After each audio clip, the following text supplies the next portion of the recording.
Buenas tardes. Bien, mis hermanos, pues los invito a abrir su Biblia para entrar a la palabra de Dios. Estamos estudiando una serie que es los Salmos y hoy vamos a ver el Salmo 25, por favor. Salmo 25, y vamos a leer del verso 12 al 15.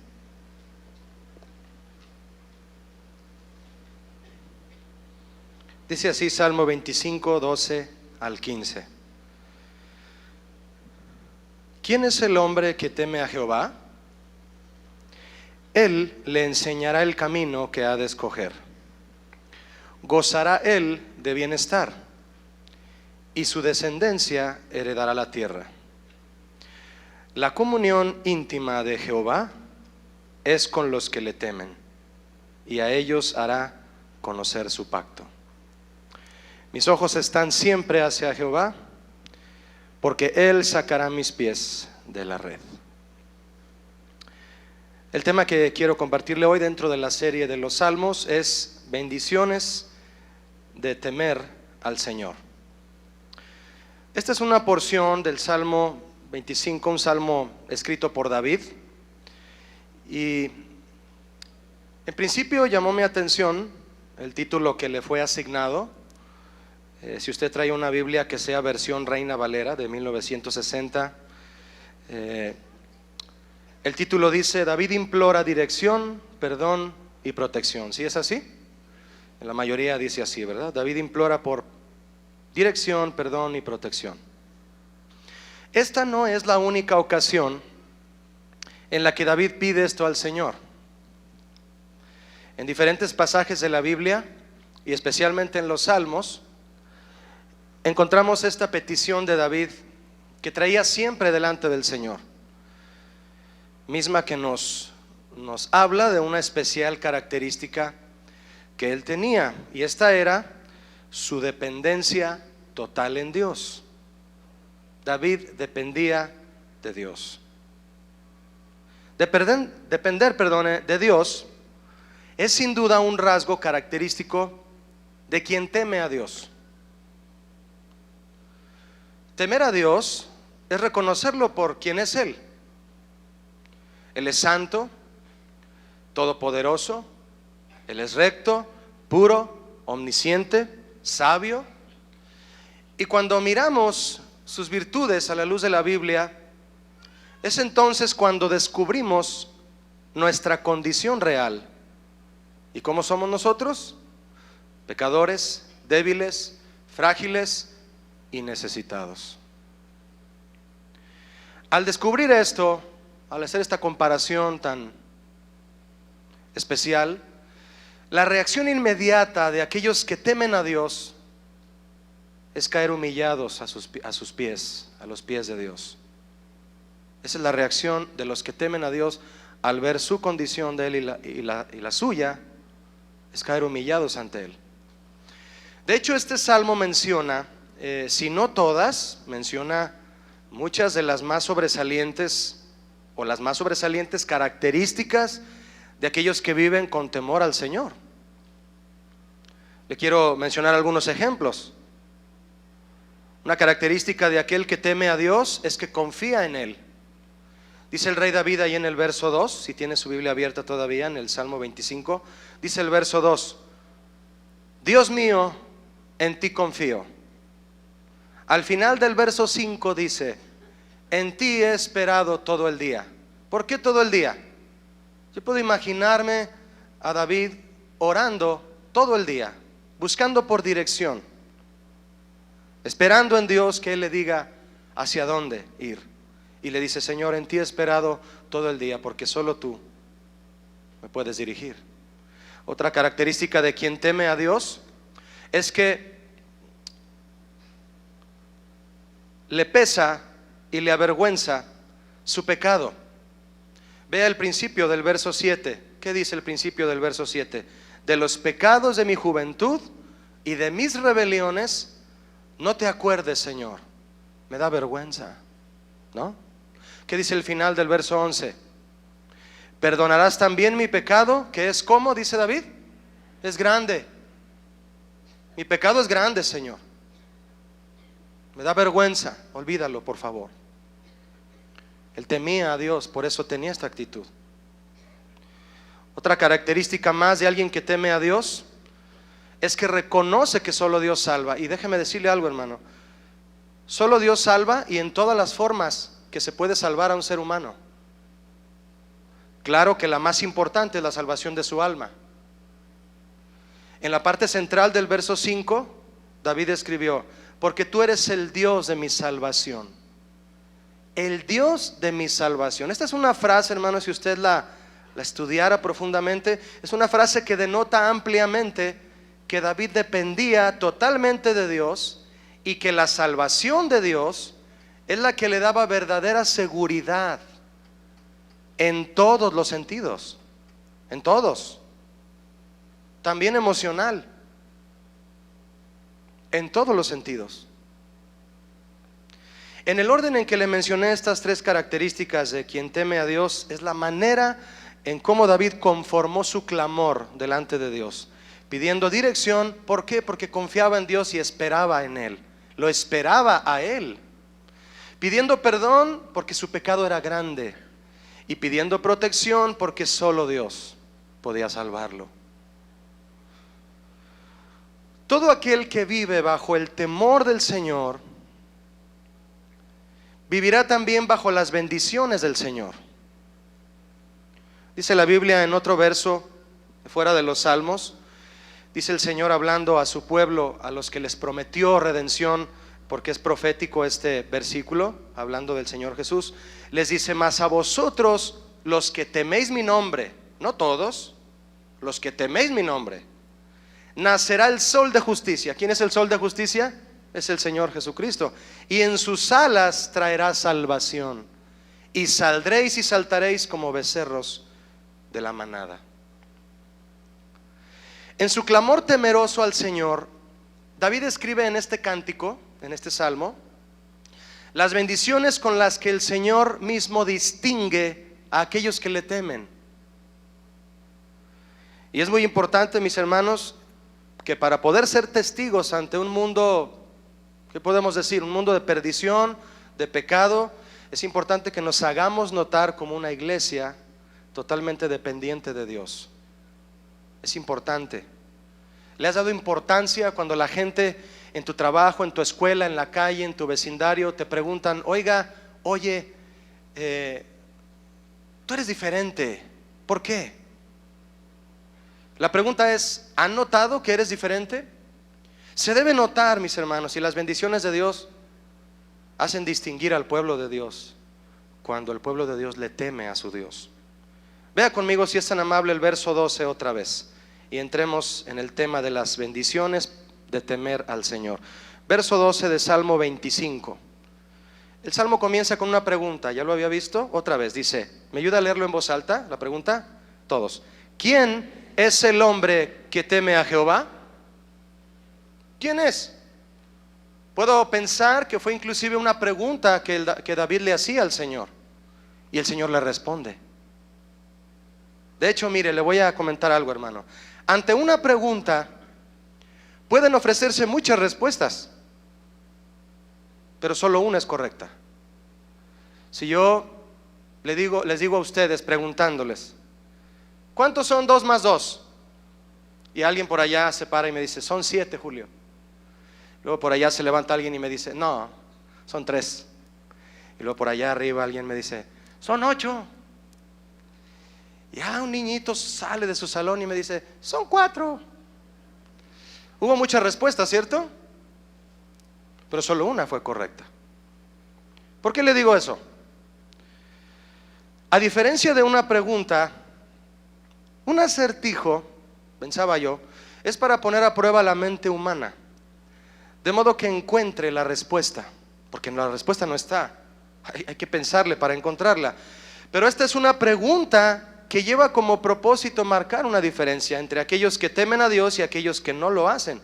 Por eso es Dios mismo en la Biblia quien da la respuesta, para que la mente humana no tenga que estar adivinando quién es el hombre que teme a Jehová.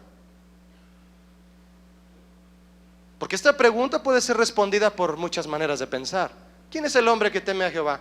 Pues, y surgen pensamientos humanos. Pero la respuesta correcta solo está aquí. ¿Me explico? ¿Quién es el hombre que teme a Jehová? Verso 12 dice la segunda parte. Dice, Él le enseñará el camino que ha de escoger. Primera bendición que Dios derrama sobre aquellos que le temen, mi hermano. Dios le enseñará al hombre que le teme el camino que ha de escoger. A ver, enseñarme el camino que he de escoger. ¿Cómo está eso? Bueno, en principio de cuentas, la palabra camino aquí no es como usted y yo lo podríamos entender de manera natural, sencilla. Camino es una vereda, una carretera, una calle. No, la palabra camino es la palabra derek. Bonita palabra, ¿no? En hebreo, que significa curso de la vida o modo de acción, conducta, costumbre o proceder. ¿Cómo puedo leer entonces en base a este significado, hermano? Es decir, el Señor enseñará a aquellos que le temen el modo de acción, el modo de proceder que deben escoger para hacer las cosas. Quiero preguntarle algo y me gustaría que me respondiera si usted está convencido. ¿Cuántos saben que ser guiados por Dios en nuestro proceder es una gran bendición? No, le pregunté en serio. Eso es. Yo no he escuchado a nadie, hermano, a nadie. No sé si usted ha escuchado a alguien que llegue y le diga, yo no he escuchado a alguien que llegue y me diga, oye Julio, quiero decirte algo que me encanta hacer, pero me fascina, no sabes cómo me gusta. ¿Qué es? Me gusta equivocarme, me gusta regarla. Estamos en México, decimos regarla por cometer errores, ¿no? ¿Has escuchado a alguien que le diga eso? ¿Qué es lo que más te gusta hacer en la vida? Y llega esa persona y te dice, a mí me encanta equivocarme. ¿Quién dice eso? Nadie. Es por eso que yo creo que usted me respondió, así es, que es una gran bendición de parte de Dios que Él nos pueda guiar a escoger la manera correcta de proceder. ¿Es una bendición o no? Sí es. A nadie le gusta equivocarse, hermano. A nadie. Alguien podría decir lo siguiente, porque va a entrar en el asunto. Tal vez lo estás pensando. Julio, ¿qué no se supone que Dios ya nos bendijo con el libre albedrío? ¿Con la libre voluntad? ¿Con la libertad para escoger? Sí, dirían algunos. Él me dio libre voluntad, entonces yo puedo decidir lo que yo crea que está correcto y Dios solo va a respaldarme. Yo decido, Él me respalda. Yo decido, Él me respalda. Eso es lo que muchos creen y de hecho así proceden en muchas cosas de la vida. Deciden y piensan que Dios los va a respaldar. La verdad es que esta manera de pensar es una manera de pensar completamente alejada de Dios. De hecho, déjeme decirle algo, hermano. Es la médula, es el centro de una doctrina que está corrompiendo hoy en día la iglesia. Yo decreto, yo digo, yo declaro, yo hago lo que yo quiero, lo que yo creo y Dios me respalda. ¿Ah, sí?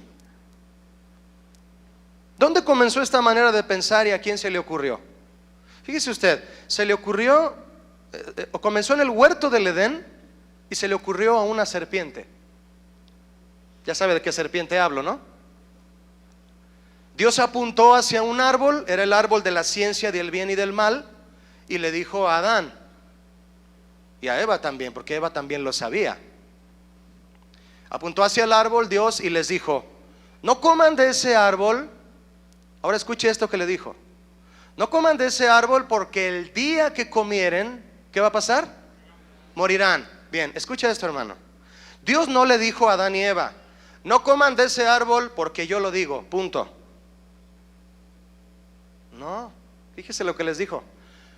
Yo les mando no comer de ese árbol, pero si algún día deciden comer, yo les advierto, se van a morir. ¿Qué es eso? Dios dando un mandato, pero dejando el libre albedrío de ellos dos. ¿Sí o no? Sí, dio un mandato, pero les dijo, si deciden comer del árbol, van a morir. Eso es lo que quiero decirles.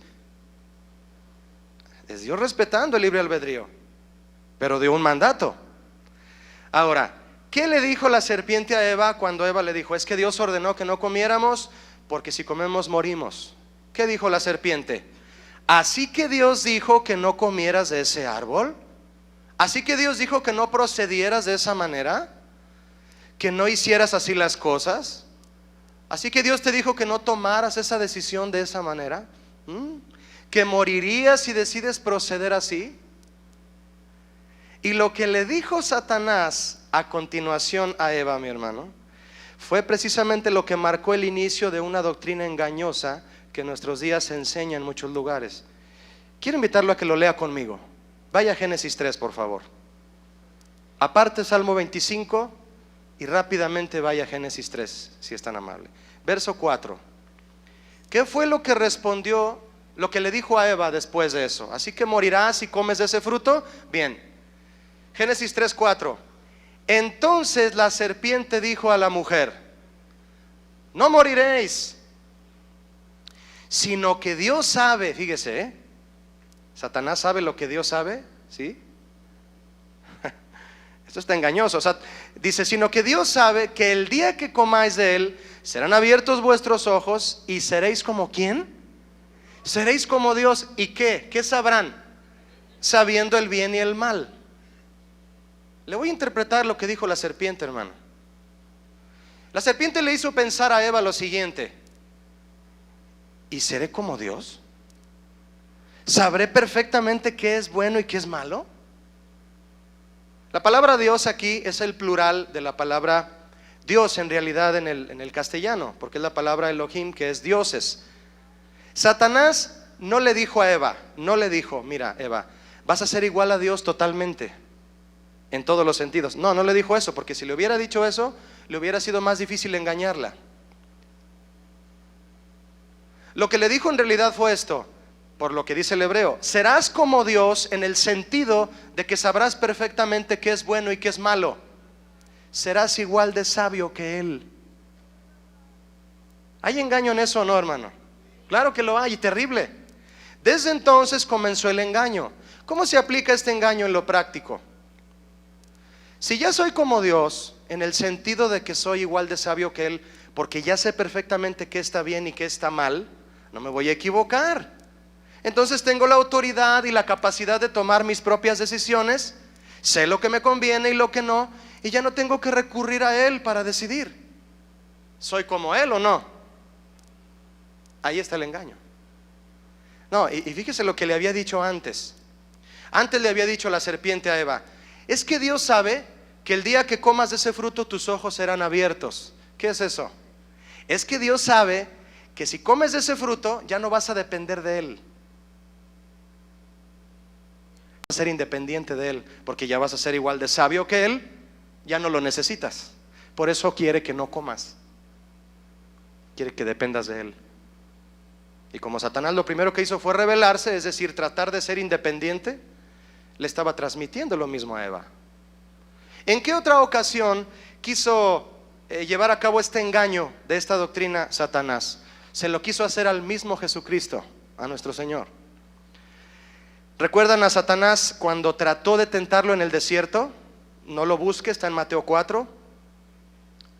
Estando Jesús en el desierto, dice ahí que Jesús había ayunado 40 días y 40 noches y tuvo ¿qué? Hambre. Es obvio, tuvo hambre.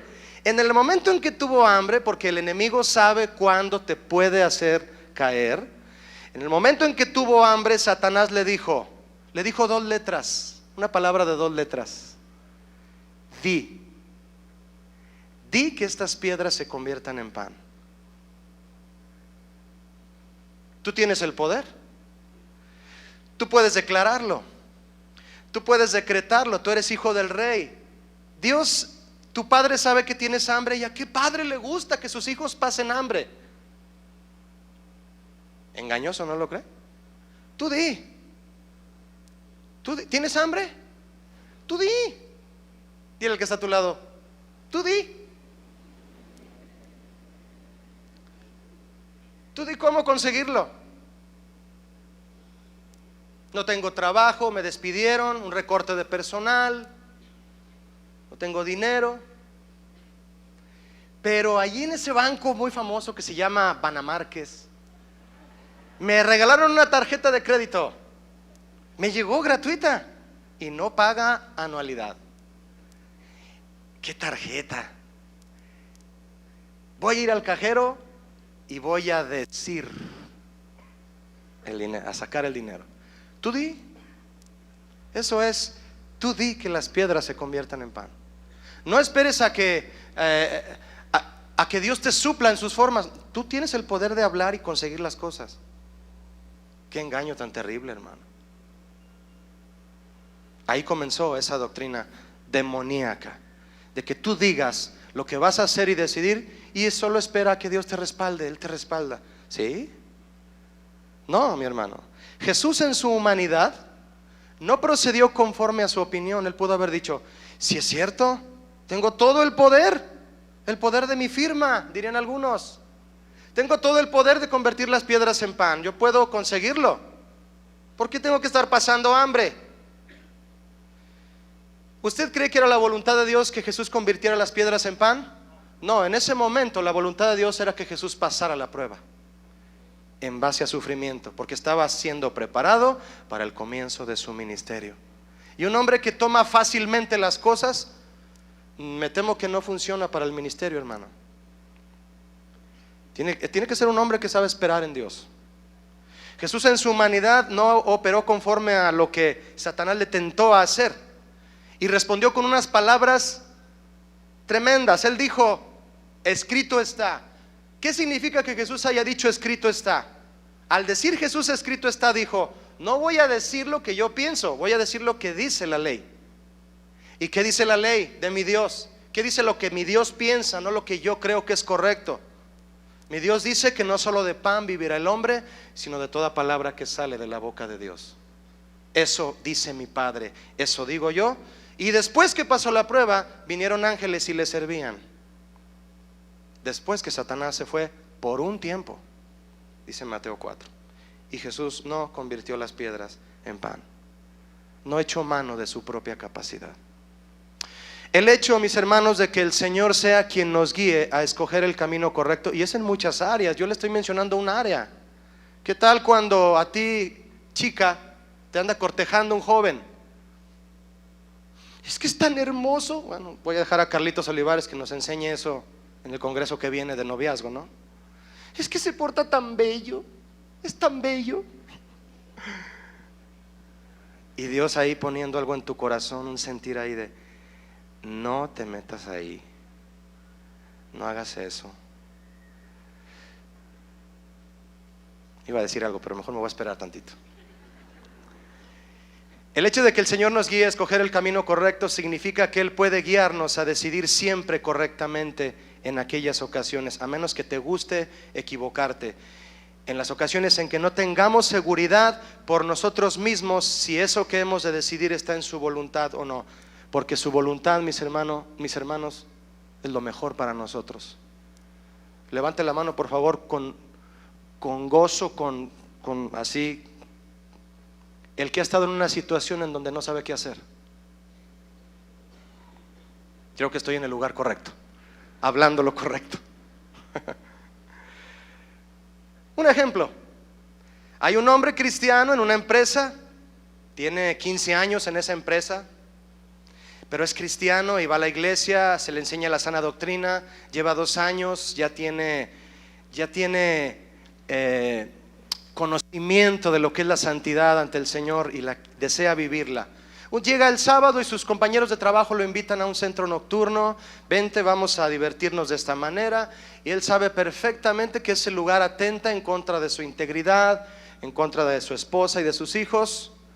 ¿Usted cree que necesite ponerse a orar 3 días y 3 noches para ver si Dios le dice que puede ir o no? Qué pregunta tan tonta, ¿no?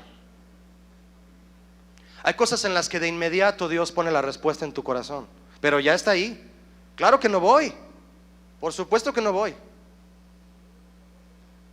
No tiene por qué buscar profundamente. Ya Dios en su corazón le está diciendo: respóndele, por favor. Pero ¿qué pasa cuando este hombre, teniendo 15 años en esa empresa, puede ser el caso de alguien o lo puedes aplicar a otra situación similar, tiene un buen puesto, gana bien, Dios le suple sus necesidades en base a su sueldo bien, es un buen elemento, y le habla el director de la otra empresa de la competencia y le dicen: oye, te ofrezco el doble de salario si te vienes con nosotros, te doy carro del año y te doy el doble de las prestaciones que estás recibiendo allá. Ay, Julio, ¿a poco tú le pedirías a Dios dirección para eso? ¿A poco? ¿Cómo? Me diría la persona. ¿Cómo vas a pedirle a Dios que si eso es de Dios de inmediato?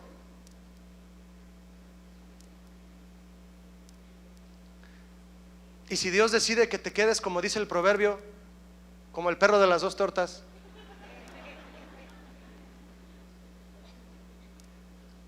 A veces en un trabajo lo que cuenta es la trayectoria que Dios te ha permitido tener, porque es Dios sobre todas las cosas, ¿sí o no? Y tú fácilmente dices: Señor, es que creo que es tu voz diciéndome que me vas a pagar el doble. Nos ministraba el pastor Adrián acerca del dinero, ¿no? De cómo ese rey en ese pasaje rasgó su vestido porque fue leída la ley de Jehová en ese momento y dijo: hemos pecado por ir detrás de las riquezas y no detrás de la voluntad de Dios. Qué pérdida, ¿no?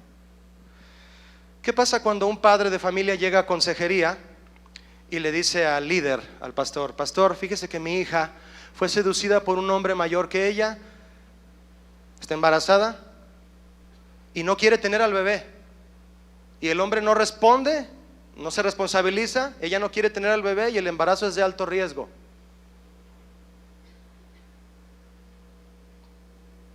¿Qué le responde usted? Así se lo voy a dejar, para todo hay respuesta aquí, hermano. Imagínese a un líder diciéndole a esta persona: bueno, si tu hija no quiere tener al bebé, llévala al Distrito Federal, allá ya permiten el aborto. Además es de alto riesgo el embarazo. Creo que puede ir por ahí. Ah, sí. ¿Y la Biblia dónde quedó? De hecho, mis hermanos, en el ámbito de la consejería se corre el riesgo a cometer un error, que es el de confiar en el juicio propio y en base a eso decir a la gente lo que debe hacer. Mi hermano, por favor, cuando usted pida consejería, por lo menos en esta iglesia, los líderes aquí no le van a decir lo que usted va a hacer, le van a instruir para que usted busque a Dios y en su relación personal con Dios, Dios le diga a usted lo que va a hacer. Yo tengo un amigo, se lo voy a decir rápido, que cuando él se convirtió hace más de 8 o 9 años, su pastor lo incitó a casarse con una persona y le dijo: esa es la mujer con la que te vas a casar. Él se casó, hace 2 años se divorció. El pastor le dijo con quién se iba a casar. La tendencia natural, carnal, en el momento de una decisión es tomar aquella que no nos lleve por ningún motivo a través de sufrimiento ni dificultades. Convierte las piedras en pan. ¿Para qué batallas? Ahí tienes esa herramienta, úsala. Porque nadie quiere sufrir, porque nadie quiere batallar, nadie quiere pasar por la prueba, y la prueba a veces tiene dificultades. Para un cristiano ante una situación decisiva, existen 4 factores de impulso que lo llevarán a decidir.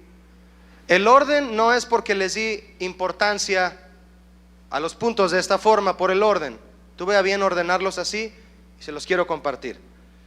Primer factor que te impulsará a decidir en una situación, mi hermano: Satanás. Satanás impulsa a decidir. Quiso impulsar a Jesús, impulsó a Eva y a muchos otros. Ya vimos cómo le fue a Eva, ¿cierto o no? ¿Le fue mal, sí o no? Sí. ¿Cómo le fue a Judas? Le fue mal a Judas, muy mal. ¿Cómo le fue a Ananías y Zafira? Por quererse robar las ofrendas que eran del Señor. Les dijo el apóstol Pedro a Ananías y Zafira, le dijo a Ananías: ¿por qué dejaste que Satanás llenara tu corazón? Eso está en Hechos 5, cuando lo quiera leer. ¿Por qué dejaste que Satanás llenara tu corazón? Y cayó muerto, y después su esposa cayó muerta. Segundo factor que te impulsará a tomar una decisión: lo que tu propia opinión muy personal te impulse a hacer. ¿En base a qué? A tu experiencia, a tu prudencia, de la cual Proverbios dice: no te apoyes en tu propia prudencia. No te apoyes, hermano. Dice el Proverbio 3:5: fíate del Señor, espera en Él. Ese es otro factor, tú mismo. Tercer factor que te va a impulsar a decidir: otra u otras personas. Eso no significa que no hay personas que te aconsejarán bien, claro que sí, pero puede haber personas que no lo hagan, que no te impulsen correctamente a hacer la voluntad de Dios, y tú andas buscando quién te anime a hacer eso que estás dispuesto a hacer o que tienes pensado hacer, y sabes en el fondo que hay una tormenta dentro diciéndote: no lo hagas. El ánimo que otros te hacen sentir: sí, brother, aviéntate. Lo que los brothers te dicen, ¿no? ¿Cuánto ganas? Te dice el hermano: pues gano 10,000 pesos. ¿Cuánto te va a costar la mensualidad de la casa que quieres comprar? Me va a quedar como en 5,500. Aviéntate, Dios te va a respaldar. Y a los 2 años andas traspasando la casa. Un ejemplo. ¿Quién te impulsó? Tu amigo.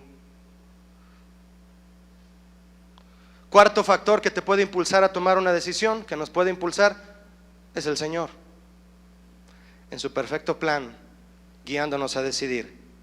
Porque dice el Salmo: Él le guiará el camino que ha de escoger. Esa es una gran bendición. Dice el verso 3 de Salmo 25, verso 3, si tienes tu Biblia abierta. Dice: ciertamente ninguno de cuantos esperan en ti, Señor, será ¿qué? Confundido. ¿Lo está leyendo conmigo? Confundido. ¿Te gusta estar confundido? A nadie le gusta. Yo creo que a nadie le gusta. Los que esperan en Dios jamás serán confundidos. Pero ¿cómo sabré, Julio, que Dios es mi guía? Puede ser a través de alguien, como te decía, alguien que sabes que teme a Dios y usa la Biblia para ayudarte a saber cuál es su voluntad. Pero sobre todo, mi hermano, tienes que descubrirlo en una relación personal con Dios, dejando que el foco de Dios se prenda en tu corazón o se apague. Esa es la paz de Dios. Le dijo Pablo a los Colosenses en el 3:15: y la paz de Dios gobierne sus corazones. Y la palabra gobierne ahí en el griego significa arbitrar. Me atrevo a decir lo siguiente: en eso que tienes pensado hacer, deja que Dios te dé el silbatazo para pegarle al balón. ¿Me explico o no, hermanos? Deja que Dios dé el silbatazo. Que la paz de Dios arbitre tu corazón, les dijo a los Colosenses Pablo. Qué especial que la paz de Dios nos guíe. Si no tienes paz, hermano, detente ahorita. Te lo aconsejo. Eso dice la Biblia. Oye, Julio, entonces, porque va a haber alguien que me pregunte, y tal vez muy enojado: oye, Julio, entonces, ¿qué hago con el libre albedrío? ¿Para qué es el libre albedrío? ¿Para qué lo tengo? Mira, hermano, Dios me hizo sentir algo que creo que por ahí va la cosa. La verdad es que el Señor nos dio libre albedrío para ponernos a prueba. Porque podemos decidir sin Dios, o podemos rendirle nuestra voluntad a Dios y decirle: Señor, yo sé que tú me diste libre voluntad y de decisión, pero ¿sabes qué, Señor? Me he equivocado muchas veces, así que te rindo mi libre albedrío y tú dime qué hago. Para eso, mi hermano, es el libre albedrío del cristiano, del que teme a Dios, para rendirlo al Señor y decirle: decido, con mi libre albedrío decido entregártelo a ti y que tú me digas qué hacer. ¿Me explico o no? ¿Cuántos creen que eso es lo mejor? Eso es ser esclavo por amor. ¿De dónde proviene esa frase de esclavo por amor que a veces cantamos? En aquella cultura, inclusive dentro de los judíos, los hombres que tenían grandes palacios o casas, haciendas grandes, por decirlo así, iban al mercado de esclavos. Había una fila de esclavos, o yo no sé cómo los ponían, a escoger hombres o mujeres para el trabajo de sus casas o de sus tierras. Los compraban pagaban por tener un esclavo. Al llevarlo a su casa al esclavo, empezaba a trabajar y podían correr o transcurrir, mi hermano, años trabajando ese esclavo para ese dueño, para ese hacendado, para ese señor de esa casa. Podía llegar el momento, y hubo casos, se menciona en las crónicas, que había dueños que se encariñaban tanto con sus esclavos por haber sido tan trabajadores estos, que llegaba un momento después de ciertos años, les decían, le quitaban la cadena y le decían: eres libre, te voy a dar inclusive una cantidad, una herencia para que hagas tu vida como tú quieras, ya no soy tu dueño, eres libre. Este esclavo, habiendo visto el trato que su patrón le dio, pensaba y decía: ¿dónde voy a estar mejor que con mi patrón? Si me voy de aquí no puedo tener un trato mejor que el que él me ha dado. Y le decía a su patrón: ¿sabe qué? Usted me dio libertad y libre voluntad, pero yo decido quedarme a seguirle sirviendo por amor. Esclavo por amor, no por estar atado, sino por amor. ¿Cuántos quieren ser esclavos por amor? Sabiendo que Dios te da libre voluntad para decidir, y tú dices: Señor, no, tú guíame, porque los que temen al Señor, Él les mostrará el camino que han de escoger. Verso 13, si me acompaña al principio del verso 13 de Salmo 25, dice así. La primera parte, me ayuda a leer solamente ese primer renglón que está arriba hasta la coma. Gozará él de bienestar. Gozará él de bienestar. Segunda bendición sobre aquellos que temen al Señor: gozarán de bienestar. A simple lectura, todos podemos entender, o podríamos entender, la palabra bienestar, solo que, como en muchas ocasiones se nos ha enseñado y se nos ha advertido, no debemos acomodar ni aplicar una palabra bíblica a nuestro idioma y cultura solo porque estamos seguros de entenderla a simple lectura o con escucharla. Bienestar, ¿por qué no debemos interpretarla así? Porque humana y terrenalmente sería fácil encontrar y describir la palabra bienestar. ¿Qué es bienestar? Pues estar bien. Y para estar bien se necesita esto, se necesita esto. ¿Qué más? Esto, ya tengo esto, pero no tengo esto. Esto necesito para estar bien, para el bienestar. Por eso es un grave error interpretarlo así. La Biblia no fue escrita en español, ni en nuestra cultura. ¿Qué es bienestar? La palabra bienestar, en el sentido, en el hebreo, mejor dicho, es una palabra que significa, escuche usted, hermano, es la palabra acertado. ¿Acertado? Sí. Es decir, el que teme a Dios goza de las condiciones acertadas para su vida, lo que realmente necesita. No más, no menos. Alegría, benevolencia, bondad, favor, gozo, misericordia y también prosperidad. Solo que la prosperidad, se entiende, la prosperidad de Dios, Él la provee dentro del marco de sus beneficios, no dentro de un marco de enriquecimiento en base a la avaricia y al deseo de acumulación material. De hecho, mire, hermano, encontré lo que es bienestar para el mundo, y encontré esto, y se me hizo, como le decía al principio, una respuesta entre tantas, pero que no es la correcta. Bienestar, dice un significado en internet, es un estado que depende del contexto y de la situación, que comprende aspectos básicos para una buena vida: libertad de elección, salud, buenas relaciones sociales y seguridad. Suena como a político, ¿verdad? La noción de bienestar hace referencia al conjunto de aquellas cosas que se necesitan para vivir bien: dinero para satisfacer las necesidades materiales, salud, tiempo y relaciones sanas. Son algunas de las cuestiones que hacen el bienestar de una persona. Y dado que el concepto de bien, fíjese, el mismo significado secular dice esto: dado que el concepto de bien es subjetivo, o sea, no saben con exactitud qué es el bien. El bienestar representa diferentes cosas de acuerdo al sujeto en cuestión. Algunas personas pueden darle importancia a lo económico, otras asocian el bienestar al estado de una persona que le permita el buen funcionamiento de su actividad psíquica y somática. Nada que ver con la palabra de Dios, nada. Imagina que tú tienes un BMW, nada más imagínelo. El que lo tenga, pues a ver si un día nos lo presta. Bien, imagina que tienes un BMW y se te descompone. Fácil el ejemplo. Y vas a un lugar en donde está el ingeniero que lo diseñó. El que diseñó tiene que ser un alemán, ¿no? El ingeniero que diseñó el BMW. Y te cobra por arreglarlo, pero te lo va a arreglar. Y o vas a un taller por allá, taller chiquito de un muchacho que se acaba de graduar de mecánica automotriz. Yo se lo arreglo, oiga. Y va a intentar arreglártelo, sin experiencia él. No te voy a preguntar a dónde lo llevarías, ¿o sí? ¿A dónde lo llevarías? No tengo dinero, Julio, para llevarlo con el ingeniero. Es una suposición, mi hermano. Bienestar. ¿Quién sabe más lo que es bienestar para el ser humano? La palabra de Dios.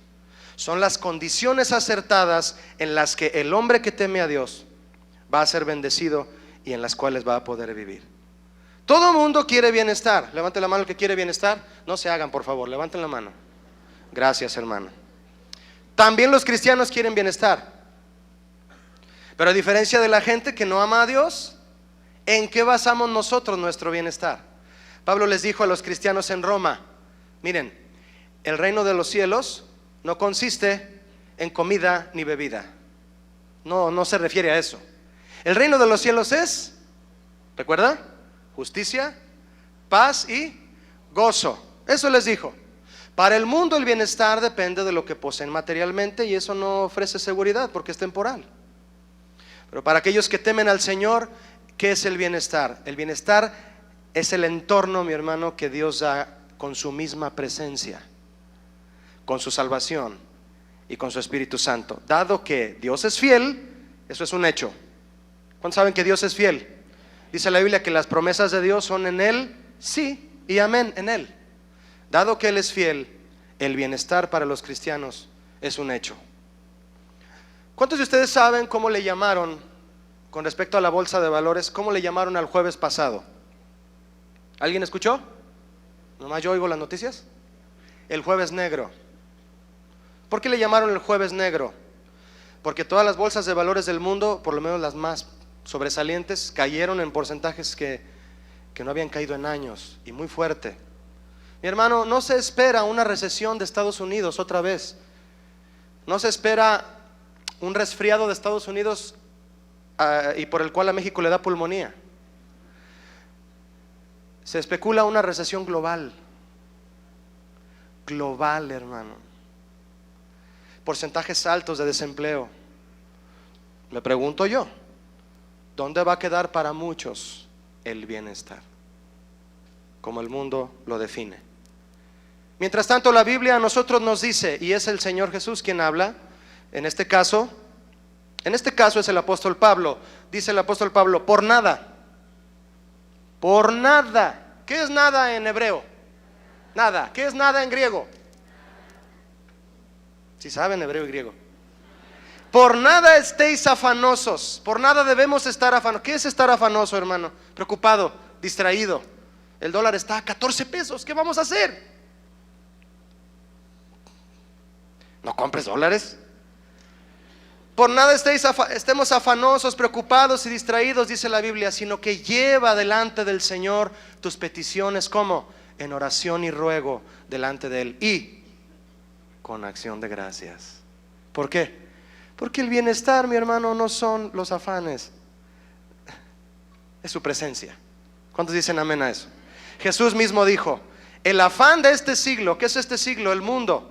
¿Qué es el afán? Las distracciones y las preocupaciones de este mundo y el engaño de las riquezas ahogan la palabra de Dios y la hacen infructuosa. Por nada estés afanoso. Sea agradecido con Dios, porque el bienestar de Dios nos rodea a los que tememos a Dios. ¿Cuántos temen a Dios? Tú tienes bienestar, mi hermano, porque tienes al Espíritu Santo contigo. ¿Dicen amén todos? En pocas palabras, para el que teme al Señor, el Señor mismo es su bienestar, porque Él es su justicia, su paz y su gozo. Verso 13, si me ayuda a leer la segunda parte del verso 13. Dice verso 13 de Salmo 25, la segunda parte: y su descendencia, ¿qué? Heredará la tierra. Tercera bendición sobre aquellos que temen al Señor: su descendencia heredará la tierra. Yo recuerdo un momento bíblico en el que el Señor Jesús, enseñando, decía: ¿qué padre le da a su hijo una piedra si le pide un pan? ¿O qué padre le da a su hijo una serpiente si le pide un pescado? Es una alusión para que la gente dijera: pues nadie, ningún padre haría eso. Ahora yo pienso en base a esto y me pregunto: ¿qué padre no desea una buena herencia para sus hijos? Solo el que no los ama, ¿cierto? ¿Qué padre no desea una herencia para sus hijos? Buena herencia, solo aquel que no los ama. Sería rarísimo, ¿no? Que sí los hay. ¿Cuál será la mejor herencia para nuestros hijos? ¿Qué preguntas haces, Julio? Todos aquí sabemos cuál es la mejor herencia para nuestros hijos. Y sí, para todos aquí, los que son padres, los que no lo son y tienen planeado serlo, en la voluntad de Dios, en el tiempo de Dios. Esta es una pregunta demasiado obvia, pero ¿por qué se la hice, hermano? ¿Por qué le pregunté cuál será la mejor herencia para nuestros hijos? ¿Por qué le pregunté esto? Porque cualquier padre de familia cree en todo momento estar seguro cuál es la mejor herencia para sus hijos. Pero me temo que puede haber muchos, y tristemente aquí mismo, muchos padres que harían referencia a una herencia solo en el sentido terrenal. Harían referencia a educación y dinero como aquello que conforma una buena herencia. Yo les pregunto: ¿estás seguro de que es un pan y no una piedra lo que le estás dando a tu hijo? ¿Estás seguro de que es un pescado y no una serpiente lo que le estás dando? Imagina a tu hijo o tu hija el día que esté a cuentas con Dios y Dios le diga: ¿qué pasó? ¿No tienes a Cristo en tu corazón? ¿Qué tienes? Pues me gradué de astronauta. No, lo dije en serio, porque imagínate ser astronauta, ¿no? Ah, sí. ¿Y en qué universidad? En Harvard. No, no es cierto, se graduó aquí en la Universidad Autóctona. Ahí. Ah, ¿y qué más? Pues me gradué de administrador de empresas y mi papá, con un dinero que me dio, me ayudó a poner mi propio negocio. Qué bien. Oye, pero yo sabía que tus papás eran cristianos. ¿Nunca te hablaron de Cristo? Pues yo sabía que iban a la iglesia, Señor, pero no, o sea, yo una seguridad de ser cristiano no creo que nunca la tuve. De hecho, veía que mis papás iban a la iglesia, y fui con ellos algunas veces, pero no sé qué responder. ¿Qué traes en la mano? Una piedra y una serpiente. Y mi papá me dijo que me había dado un pan y un pescado. Tú puedes ayudar a tus hijos a que salgan adelante en esta tierra, hermano, pero si no los ayudas para que salgan adelante cuando estén delante de Dios, allá no la van a hacer. Tú te preocupas para que cuando estén delante de un director de una empresa, tu hijo le diga al director de la empresa: aquí está mi título y busco este puesto y este salario. Perfecto, adelante, tienes el perfil adecuado. Pero no te preocupas qué va a responder cuando esté delante de Dios. Tuvimos un congreso de maestros Le recomiendo que busque en internet si no pudo asistir, para que vea la importancia de predicar la palabra de Dios en su casa a sus hijos. Instruye al niño en su camino, al niño, y cuando fuere viejo, ¿qué? No se apartará de él. Yo tengo un amigo que se graduó, es ingeniero. Hace tiempo sucedió esto, me vino a la mente estudiando esto. Él es ingeniero civil, y él asiste a una iglesia porque su papá es pastor. En el momento en el que él se graduó, bueno, pues él empezó a trabajar en el área, pero él dirigía alabanza en la iglesia. El Señor lo llamó a la obra, y de repente él llegó con su papá y le dijo: papá, quiero ser pastor, Dios está poniendo en mi vida que pastoré. Imagínese a su papá diciéndole: ¿sabes cuánto me costó tu carrera? ¿Sabes cuánto me costó llevarte ahí a la universidad? ¿Sabes cuánto me...? Imagine eso, hermano. Es obvio que su papá le dijo: adelante. Hay muchos profesionistas sirviendo a Dios. Muchos ya no ejercen su profesión, pero ejercen el llamado de Dios. ¿Dónde queda todo eso? ¿Es útil? Claro que es útil, claro que sí, claro que lo es en ese sentido. Pero no es esa la tierra que dice la Biblia que el Señor quiere que nuestros hijos hereden. Esa no es, hermano. ¿Qué quiero decirle? Si como padres de familia cristianos no entendemos, porque muchos no entienden todavía, no entendemos cuál es la tierra que Dios quiere que nuestros hijos hereden, nosotros mismos vamos a propiciar su ruina y su perdición. Los hijos, dijo alguien, no se pierden en la calle, se pierden en la casa. Es cierto que a determinada edad cada hijo o hija debe decidir si caminará o no en pos del Señor. Eso es cierto, y los padres no podremos obligarlos a decidir, pero nosotros somos responsables de sembrar en ellos paciente y sobre todo, hermano, sabiamente, porque les aventamos la semilla por costalazos. La semilla se avienta cuidadosamente y se cuida la tierra que la va a recibir, y se riega y se abona para que dé fruto. Tenemos la responsabilidad de sembrar sabiamente la semilla de la palabra de Dios, y esta responsabilidad la asumen aquellos padres que temen a Dios, para que sus hijos hereden la tierra que Dios quiere darles. El rey David, cuando escribió esto, hizo alusión a la trayectoria de Israel en el desierto, rumbo a la tierra prometida por Dios. ¿Cómo era esa tierra prometida, hermano, que Dios les prometió? Era, dice Éxodo 3:8, era una tierra buena, ancha y que fluye leche y miel. Bien, ¿qué tenía que hacer el pueblo de Israel para tomar posesión de esa tierra? Caminar a través de un desierto. ¿Qué es un desierto? Son dificultades, mi hermano. Eso simboliza las luchas que enfrentaremos como padres al guiar a nuestros hijos en la sana doctrina. ¿Cuántos batallan, en el buen sentido de la palabra batallar, para estar guiando a sus hijos en la palabra de Dios? Sí, hay manos levantadas, yo sé que sí. Es que mira, hijo, la Biblia dice esto. Sí, pero él me pegó y yo le quiero dar una otra aguantada. Ya está el niño queriendo desquitarse, porque ya trae de fábrica desquitarse. Ya traen de fábrica ser muñecos de acción. Nada más les aprietan tantito y sueltan el manazo, ¿no? Y hay que enseñarles qué se hace al respecto. No, tú no respondas así, hijo. No. Hay que ser manso de corazón, y empiezas en esa batalla. ¿Por qué? Porque tenemos que ir hacia adelante en ese desierto, a tomar la tierra que Dios nos prometió.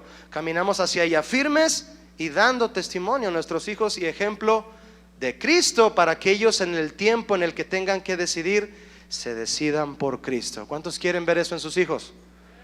Oye, Julio, pero mis hijos ya están grandes, yo me convertí y ellos ya estaban grandes. Bueno, el que cree en el Señor Jesucristo será salvo junto con su casa. ¿Sí lo cree? Para todos hay promesas de Dios, mi hermano. A Dios no se le escapa ninguna situación. David escribió: su descendencia heredará la tierra, en un sentido poético, pero además profético, cuya aplicación para nosotros no es terrenal.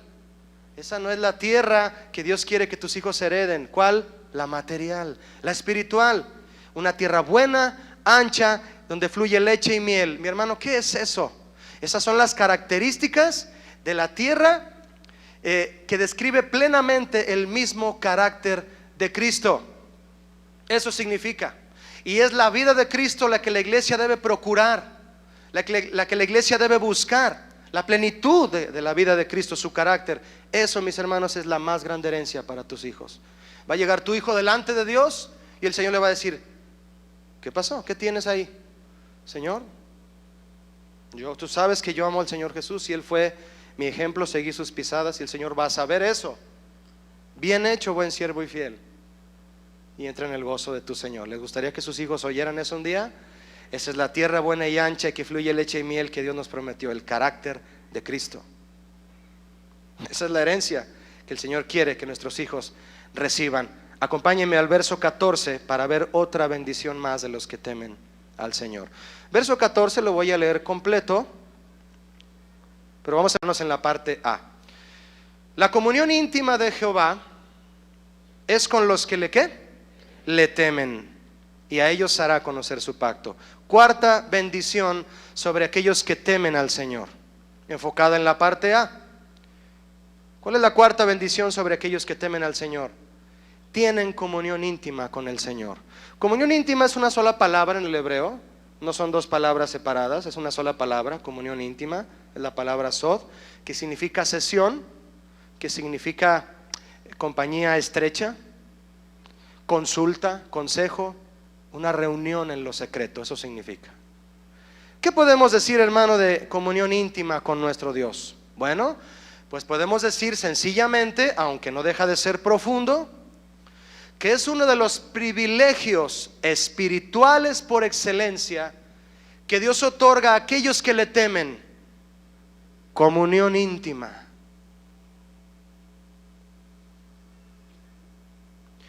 Dice la versión Dios habla hoy: el Señor es amigo de los que le honran. Qué bonita versión. Mira, hermano, estaba pensando en algo. Pocos fueron los que recibieron esta bendición de la comunión íntima con el Señor, y poco se habla de ellos. Tal vez eso se deba a que la mayoría del tiempo lo pasaban en comunión con Dios, en amistad con Él. Pensando en estos personajes bíblicos, me vino a mi mente Enoc. ¿Ha oído hablar de Enoc? Enoc. ¿Quién es Enoc? Unos dicen, ¿quién sabe? ¿Quién es Enoc? Vamos a ver lo poquito que dice la Biblia de él, porque casi le voy a hablar todo lo que habla la Biblia de él. La Biblia dice de un hombre llamado Enoc: fueron todos sus días 365 años. Caminó pues Enoc con Dios y desapareció, porque le llevó Dios. ¿Cuántos años caminó Enoc con Dios? 365 años. Yo tengo 27 y en la flor de mi juventud, y camino con el Señor, pero 365 años caminando con el Señor. ¿Y qué pasó? Dios se lo llevó, desapareció, se esfumó. Como esos actos de magia que tienen truco, ¿no? Mira, hermano, transcurren cientos de años, y se vuelve a hablar de Enoc después de Cristo. Dice Hebreos: por la fe Enoc fue traspuesto para no ver muerte, y no fue hallado. No lo hallaron, porque lo traspuso Dios, y antes que fuese traspuesto, tuvo testimonio de haber agradado a Dios. Eso dice Hebreos. Yo espero algún día, mi hermano, aclarar la duda que tengo de por qué se lo llevó el Señor sin haber pasado por la muerte física. Es que chiqueado, ¿no? Aquí el Señor actuó como aquel novio que se robó a la novia, ¿no? Porque ya no aguantaba estar sin ella. No me haga caso, se me ocurre algo.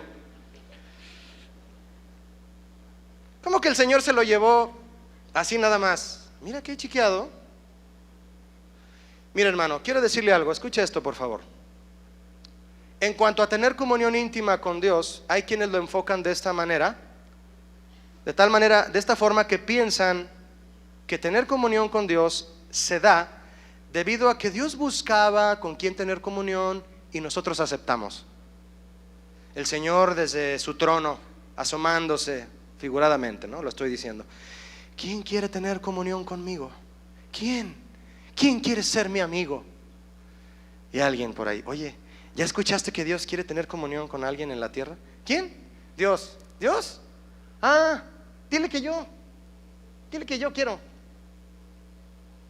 No se vaya a sentir mal porque nadie quiere tener comunión con Él. Así lo toman algunos. Es un privilegio para ti, Señor, que yo venga a tu presencia.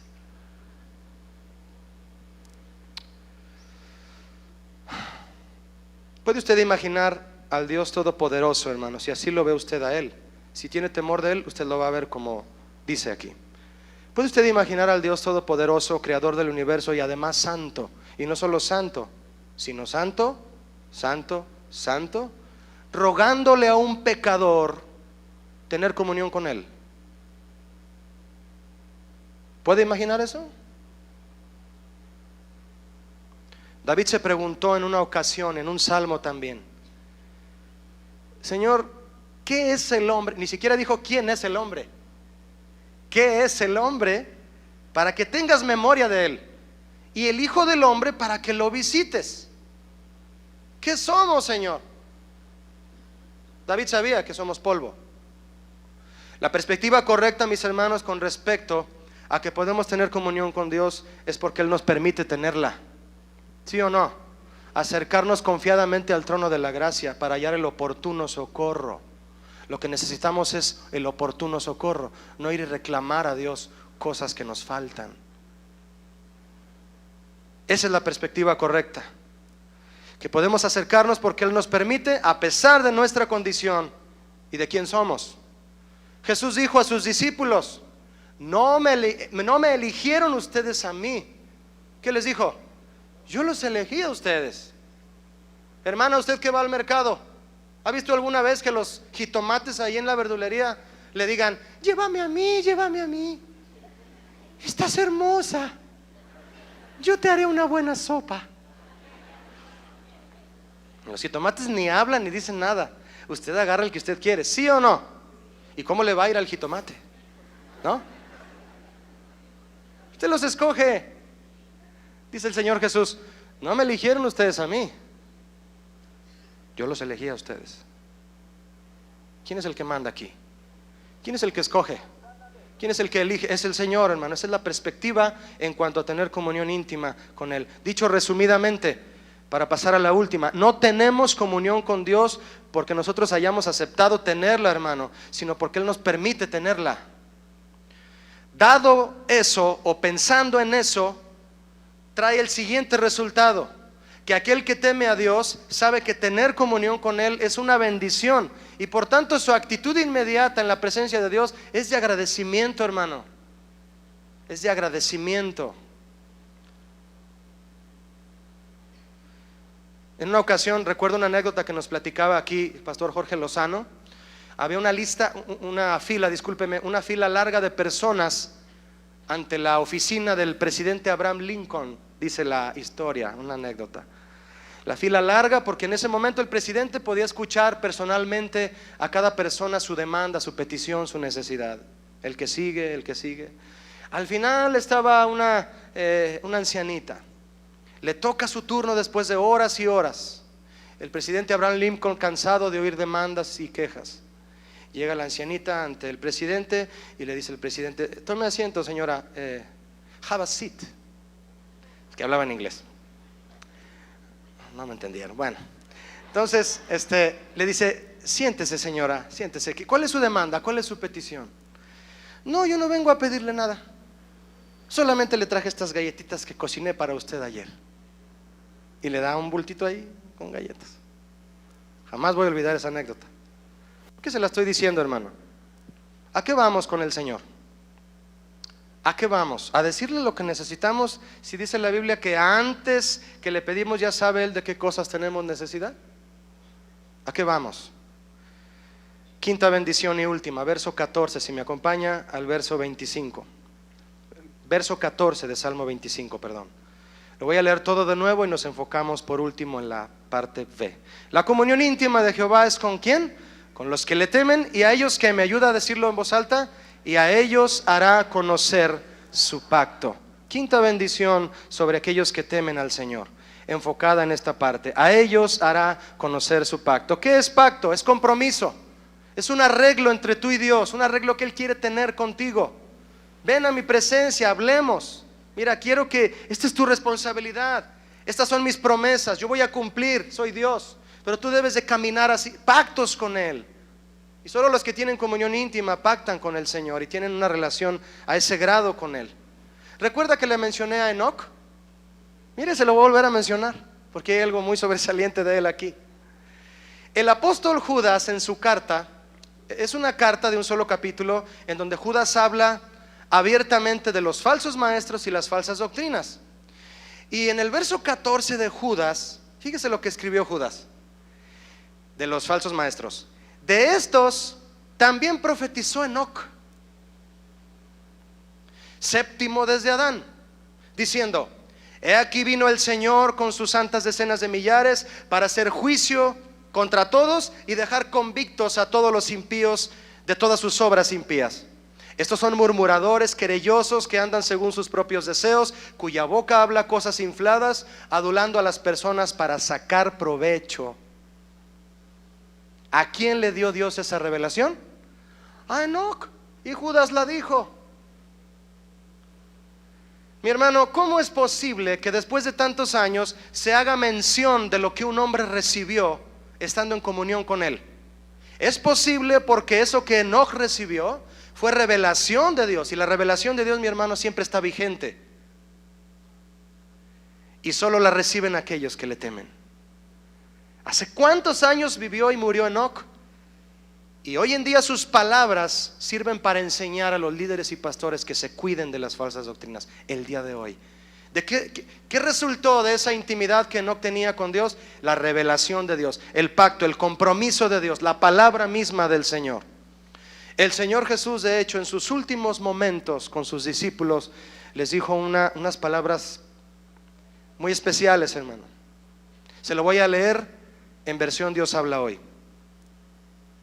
Ya no os llamaré siervos, les dijo a sus discípulos. ¿Se acuerda de eso?